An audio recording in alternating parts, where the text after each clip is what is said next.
going on, guys? JPS back for another video, and today we're going to be reacting to 5 ways British and American suburbs look very different.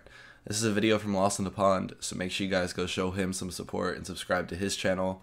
But this is going to be an interesting video because British suburbs are probably one of my least explored parts or aspects of British culture, because I was, really in cities and using the trains and stuff. I didn't get many opportunities to dip into the suburbs or, an actual British house, I guess you could say. So we'll be learning some things in this video. Make sure you guys hit that like button, hit subscribe, and consider joining the Patreon. First link in description for full reactions to British shows and movies.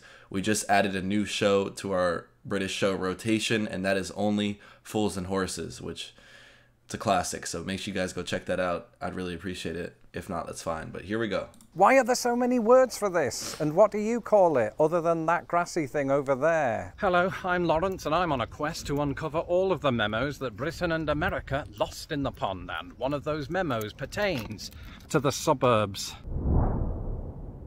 Specifically, how they differ when you go for a walk around them. For having lived in the suburbs of both countries, I'm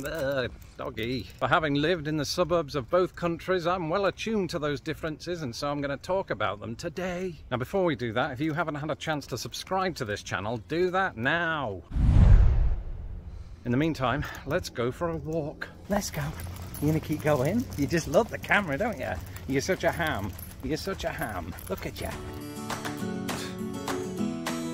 We're going to start this list by talking about something you may or may not have heard of called verges. Verges are that little strip of grass on the other side of the pavement from the front yard. While these do exist in Britain, it's far more common to see a front yard / garden, a sidewalk / pavement, and then the road with the cars going in the other direction. In America, it feels like 80% of the time you are on the verge of a verge.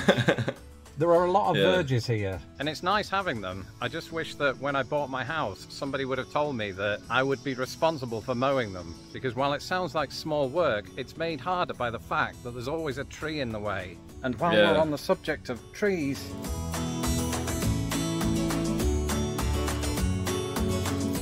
I've talked before about how there are different types of trees here, but that's not what I want to talk about. Nor the notion that your average American suburb has more of them, because I'm not entirely sure that it does. In fact, I want to talk about greenliness. What's greenliness, Lawrence? Greenliness is a word that I made up to describe the degree to which something is green. Sort of like what cleanliness does for the word clean.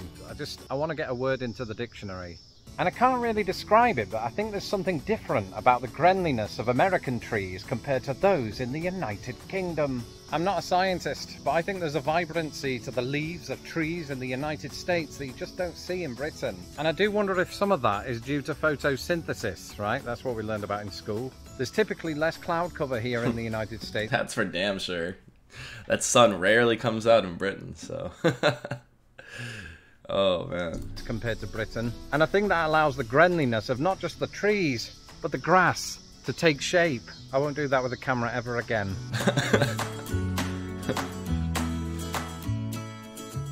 Perhaps the most enduring image of a stereotypical American house is not the house itself, but the white picket fence that surrounds it. But while America undoubtedly has more of these than Britain, a lot of American suburban homes are perhaps more notable for having no partition whatsoever. In other words, there's often very little protecting your front yard from wandering humans or even children. Thankfully, despite the open invitation, people typically stick to the sidewalk, unless their name contains the words gym and chainsaw. In Britain, an open-faced front yard is considerably less common, with most houses opting not for a fence, but a low-lying wall or hedge. In fact, it's often along these walls that you'll find our next entry.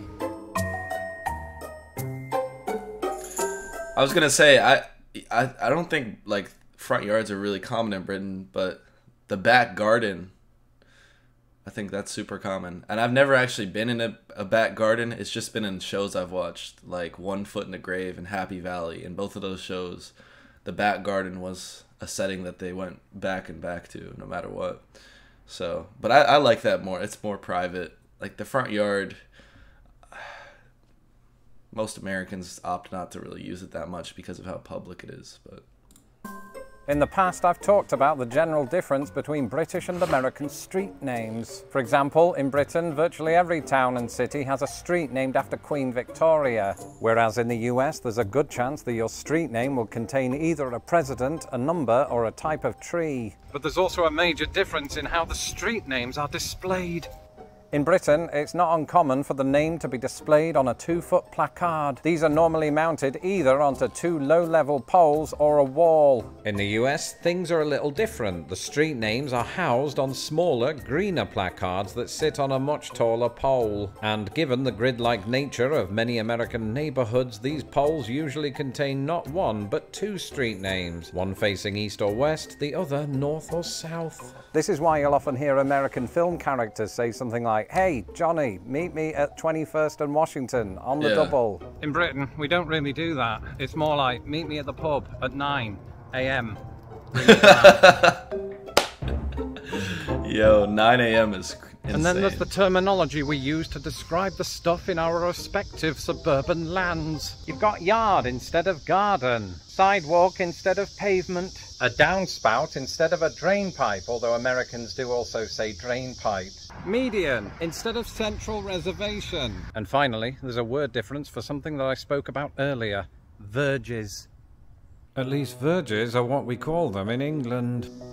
In America, verges must be so prevalent that no single American can agree on what to call them. In Pennsylvania and parts of the Midwest, they apparently call it a berm. In the upper Midwest, it's a boulevard or a boulevard strip. New Englanders might go with a common. In parts of Ohio, it's called a curb strip, while in other parts of Ohio, it's called a devil strip. People in Ann Arbor, Michigan have been known to call it an extension lawn, which makes sense because it's an extension of your lawn. New Jersey seems to like the term grass bay, while others on the East Coast go with grass plot. Except for Long Islanders who think it's an island strip. In the Pacific Northwest, the word median suffices, while Northern Californians think it's a mow strip. Down in the Gulf states, it's often known as neutral ground, which also makes sense because while a verge might be an extension of my lawn, other people's dogs do routinely shit on it. What do you call this, Arthur? You probably just call it toilet, don't you? Yes. Some states know it as a parking strip, a park row, or a park row strip. In Wisconsin and Illinois, it occasionally goes by a right-of-way. Alternatively, some Americans opt for sidewalk lawn, sidewalk plot, sidewalk strip, and in central Indiana, I once heard it called a sidewalk taint. Like, what? In southern Florida, some might even call it a swale, even though that sounds more like a species of fish. Some Missourians call it a terrace, which coincidentally is what the British call row houses, while some Americans will call it a tree box, a tree belt, or a tree lawn. Why are there so many words for this? And what do you call it, other than that grassy thing over there? Let me know in the comments below. And that's honestly what I call it, but he's right. It's like it's part of your property, but not, because it's so far away and the sidewalk's in between. I don't think most people don't really think about that. They don't call it anything. Let's just call that public property. That's it for this episode. Let me know in the comments below if you've ever lived in a suburb and the general that was a funny voice crack. But yeah, that was a good video. I like it. I can just watch Lawrence. He must have made a lot of American friends with his British humor, I'm sure. He's so British. It's beautiful. So make sure you guys go subscribe to Lawrence. Lost in the Pond is his channel. And yeah, 5 ways British and American suburbs look very different. I don't know about the green. The greenery thing I can see, but like that's more of like a time and a place. Like if you're in someone's garden in Britain in the middle of summer and everything is looking beautiful and green and the sun's shining, then you'd probably say, oh, it's greener here than America. I don't know. But anyways, hit that like button, guys, hit subscribe, and I'll catch you all in the next one.